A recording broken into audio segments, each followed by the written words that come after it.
Ayan, so for today's video, ayan, mag-install tayo ng 220 volts na plug light para maging ilaw ng Ministry ng school. Ang magpapa-power up yung ating solar off-grid. So, ito po yung ating i-install. Ayan, tapos nakapag-ready na po tayo ng wiring. So, ngayon, install na lang po natin yung bawat plug light. So, bali, magkakabit po ako ng 4 na 10 watts. So nandito po tayo sa Raon, Manila, no? Ayan, so dito ta sa pwesto ni Davin. Ayan.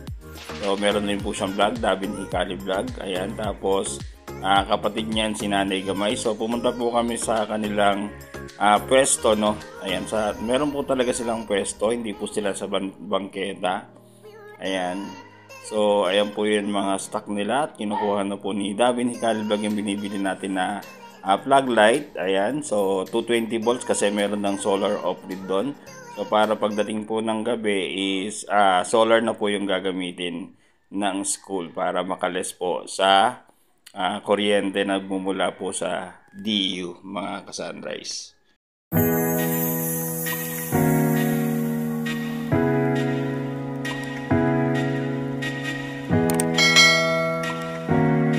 And let's go na po. So mag-install po muna tayo ng solar plug light to 20 volts. Ayan, so bubutasan ko po muna yung pagkakabitan ko po ng plug light.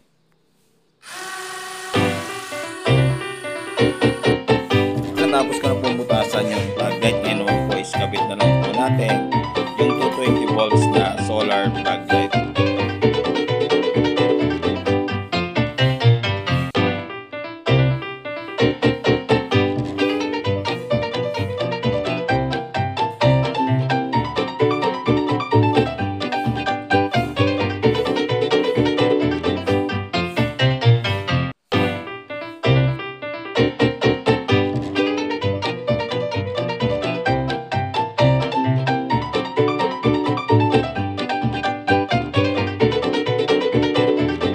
Ayan mga guys, natapos na po nating install yung 4 na plug light, no, dito sa gilid ng school. Ayan, so 4 na piraso para lumiwanag po dito sa Binicity.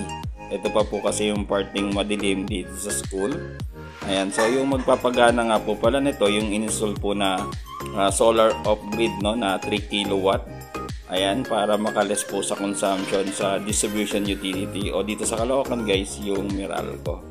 Ayan, so nilagyan ko po siya ng switch. Ayan, dito po natin ikakabit yung switch. Ayan, tapos puntahan po natin yung mismong solar setup. Ayan, so yung setup po na kinabit po natin dito. Ayan, nagkabit po tayo ng 3 kilowatt, 48 volts, no? Ayan po yung setup ng solar off-grid. Ayan, moment of truth na po tayo, pero bago yan, flex lang po muna natin yung ginawa na alternative source ng emergency light mula dito sa building na to. So nagkabit po dyan ng 4 na solar plug light para pag nagkaroon ng power interruption and dahil hindi po siya malagyan ng emergency light is kinabitan po ng solar plug light na magiging ilaw ng hagdanan para pagbaba po ng estudyante during na magkaroon ng brownout is safe po yung mga bata. Ligtas kasi maliwanag po yung paligid. Ayan, so buksan pa po natin yung ginawa natin. Kinabit po natin na 4 na solar plug light, no? Ayan, so kahit na wala pong nakabukas na DU or dito po sa Caloocan yung Meralco is maliwanag po yung paligid, power ng solar. Ayan po, no? So maliwanag na po yung Binicity ng paaralan. So ito po yung bandang likod, ito po yung project phase 2.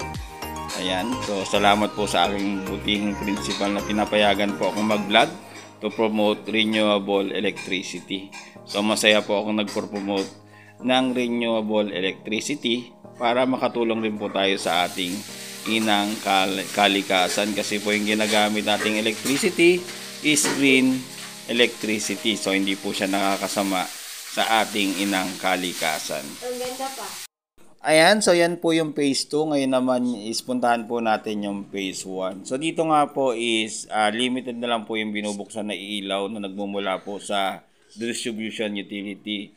So lahat po ng ilaw na gumagana po dito is powered na po ng solar, no? Tulad po dito sa covered court.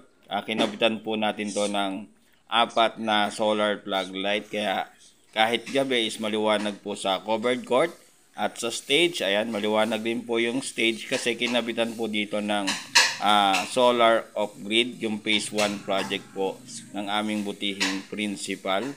Ayan. So, shoutout po kay Ma'am Hermina Ternate na pumapayag pong makapag-vlog po, no? Ayan. So, ayan po yung kinabit natin na 4 na solar plug light. So, yung setup naman po natin, ang sinusuplayan po niyan, yung stage. Ayan. Tapos, yung guardhouse. Ayan. Ito po yung hallway po ng school, yung guardhouse. Saka yung CR, tapos yung tunnel na tinatawag, no? So, lahat po yan is powered na po ng solar. Ayan, maliwanag po yung paligid dahil sa solar. Ayan mga ka-Sunrise, kung nagustuhan itong video na to, please like and share and subscribe na rin po kayo sa akin YouTube channel, Sunny Solar TV.